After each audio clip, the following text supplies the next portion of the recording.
আজকে 57 years old. তো এই বয়সে এসে দাঁড়িয়ে আমি এত আনন্দ, এত রেসপেকটেশন, এত মানুষের ভালোবাসা আমি জানতামও না যে আমাকে এত মানুষ সত্যি সত্যি ভালোবাসে। তা আজকে যেটা আমি আশা করিনি তার অনেক অনেক অনেক গুণ বেশি আমি ভালোবাসা পেলাম এবং আমি নিজে সত্যি আমি গর্বিত মনে করছি। এবং আমার এই যে সঙ্গে যারা রয়েছেন আপনারা দেখতে পাচ্ছেন, এই যে দুপাশে দুজন ব্যক্তিত্ব, মহান ব্যক্তিত্ব, এরা আমার নিজের ভাইয়ের মতো, ছোট ভাইয়ের মতো ভালোবাসে।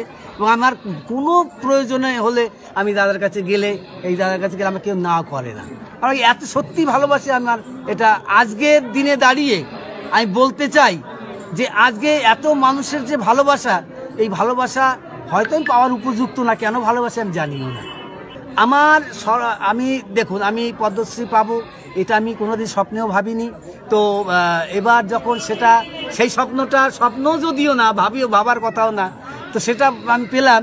তো এবারের আমার চিন্তা ভাবনা, এই ঢাক শিল্পটাকে বাঁচিয়ে রাখতে গেলে একটা ঢাকি একাডেমি এটা করতে হবে এবং বিনামূল্যে এই শিক্ষা দান করতে হবে, ঢাক শিক্ষা।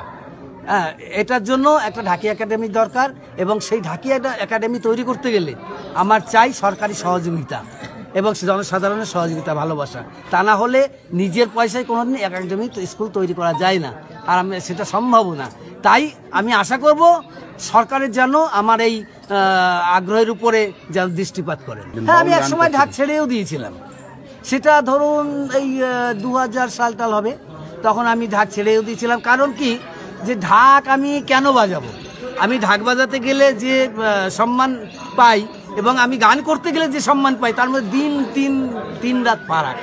আর ঢাকি তো যে কোনো সময় ক্লাবের ছেলেরা হয়তো সারাদিন পুজো বাজিয়েছি, খেয়ে দিয়ে হয়তো রেস্ট নিচ্ছি, সেই সময় এসে রাত্রিবেলা 12টা 1টার সময় তারা একটু মদ্যপান করে এসে বলছে, এই ঢাকি বাজাও তো।